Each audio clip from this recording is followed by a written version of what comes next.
Tu as exercé pendant combien de temps ton métier? Quinzaine d'années jusqu'à maintenant. Tu m'as parlé d'un cas assez intéressant, sans nommer la personne, sans même nommer le lieu, juste le pays, Oui, au Canada. Canada. Est-ce que tu peux me raconter un petit peu ce que tu as pu entendre ou comprendre? C'était une personne dans un cadre de supervision. C'était une personne qui venait de sortir d'une secte sataniste. C'est la première fois que j'étais en contact avec ça. Et ce qu'elle nous a raconté, c'était assez atroce. Je ne pensais pas que ça existait proche de chez moi comme ça. C'est-à-dire? C'est-à-dire, ça faisait partie elle disait qu'elle faisait partie d'une famille qui se faisait des générations qui pratiquaient des cultes satanistes. Et elle avait été, depuis qu'elle était petite, elle avait été comme, je ne sais pas si on peut dire, dressée ou éduquée, hypnotisée à travailler comme une espèce de prêtresse, comme un hôtel pour les cérémonies de magie noire. Et qui faisait ça, des gens importants du lieu? Elle disait que c'était des gens importants. Mais ça, c'est la façon qu'elle parlait, comme à chaque fois qu'elle travaillait comme ça, elle était comme sous hypnose. C'est-à-dire, c'est pour ça qu'on travaillait avec. Ce qu'elle disait, c'est dit, moi, bon, j'ai vu des personnages qui sont importants, mais savoir si c'est vraiment ça ou si ça lui était suggéré, c'est ça qui était un peu difficile à savoir. Mais c'était des rituels très, en tout cas, moi, je qualifierais de très violents, de très... pour quelqu'un qui est la première fois qui entend ça, déstabilisant. Donc toi, en tant que thérapeute, tu as été déstabilisé par cette découverte? Tout à fait. D'ailleurs, c'est quelqu'un après ça qui s'en est occupé, qui est un spécialiste des personnes qui sortent des sectes. Donc c'était quelqu'un de... Ouais, c'était très déstabilisant. Ouais. Et quel genre de détails t'a-t-elle donné qui t'a justement déstabilisé? Le fait qu'elle servait d'hôtel, puis qu'il y avait tout le temps comme une certaine magie sexuelle autour de ça, puis qu'il y avait eu des sacrifices d'enfants sur elle, et je pense que ça suffit à déstabiliser quelqu'un. Des sacrifices d'enfants de quel âge? Ah, des jeunes enfants, très jeunes. Je peux pas te dire plus, là. Des bébés aussi? Oui, des bébés, c'est ça, surtout. Ouais. Et qu'elle était, c'est ça qui était le plus atroce pour moi dans ce que j'ai compris de ce qu'elle disait, c'était qu'elle était l'hôtel où les sacrifices se faisaient. Elle était la plateforme sur laquelle s'effectuaient les sacrifices. Et ces bébés qu'il sacrifiait, est-ce qu'elle t'a dit comment il les obtenait? Non.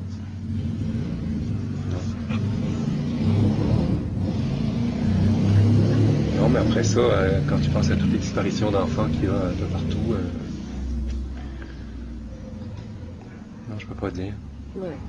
Disons qu'on a vu ça sur l'internet, on voit ça, on entend parler de ce genre de choses, mais on a tendance à penser que c'est un peu... on se demande si ces gens-là ne sont pas des huluberlus. En revanche, je t'ai rencontré à Vilcabamba, tu es un professionnel, tu as exercé ton métier pendant longtemps et tu me parles de ça, ça fait qu'on se pose des questions. Ah ben oui, puis ça a toujours été un peu au départ, est-ce que cette personne-là est en train de complètement fabuler? Ou est-ce que c'est vrai? Mais après ça, on s'est aperçu que non, elle était très... on ne peut pas dire envoûtée, je pense. Ce serait pas le bon mot, ou ce serait le bon mot, mais... C'était une sorte de mind control. Ouais, prisonnière de... Contrôle de la pensée. Ouais, prisonnière de tout ça. Et donc vous avez vérifié que ce qu'elle disait était vrai? Oui. Puis après ça, bon, elle a été travailler avec une autre personne, et... parce que ça a l'air que c'était tout vrai et tout vérifiable. Médicalement prouvé que... Oui, puis elle n'était pas du tout schizophrène, non. Pas du tout, c'est une personne saine, mais quand je l'ai rencontrée, c'était une personne très en détresse. C'était vraiment... Puis on pouvait voir qu'elle avait été hypnotisée parce qu'on travaillait justement à la sortir de cette espèce de cercle-là. Et il y avait des choses qu'elle disait qui étaient assez... que tu voyais bien que ça ne sortait pas comme ça, ça sortait pas de rien du tout. Est-ce qu'elle a donné des chiffres sur le nombre de gens qui sont Là, je me rappelle plus. Je peux te dire qu'il devait y avoir des fois dans les cérémonies peut-être 15-20 personnes, des fois il y en avait moins. La C'était fréquence, très des familles, hein, c'était des familles. Et autour de ces familles-là, il y avait d'autres personnes qui gravitaient, qui pouvaient être plus ou moins des personnes importantes. et pourquoi ces familles? Est-ce qu'il y avait un côté génétique qui était important? Oui, c'est des familles, ça fait des générations qui sont comme ça. Mhm. Donc les enfants, les parents élèvent leurs enfants comme ça et ça se suit comme ça. Mhm. Il n'y a pas tellement de tendresse là-dedans. Et est-ce qu'il arrivait qu'ils sacrifiaient un de leurs enfants? Ça, je peux pas te dire. Je sais pas ça. Ben déjà, je trouve que elle, c'est comme un sacrifice aussi, là, parce que rendre quelqu'un comme ça, puis lui faire vivre ça, c'est assez démoniaque, disons. Et la fréquence de ces rites? Je peux pas te dire. Ça fait longtemps, hein, non, ça arrivait assez régulièrement. Et ça commençait par un téléphone. Puis là, je pense que la voix de la personne la faisait rentrer en transe. Et après ça, elle était disponible à faire ce qu'elle devait faire. Mhm. Est-ce qu'on peut se sortir de quelque chose de pareil, d'un traumatisme pareil? Oui, je pense que oui, oui. Ben, elle, oui, je pense que ça en est sorti quand même.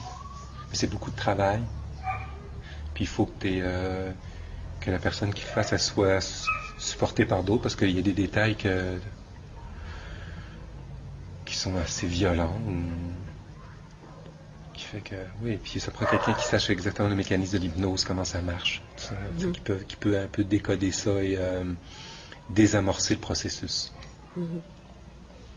Mais tu vois, mettons, je l'ai vu deux, trois fois et elle pleurait, elle pleurait, elle pleurait, elle pleurait, elle pleurait.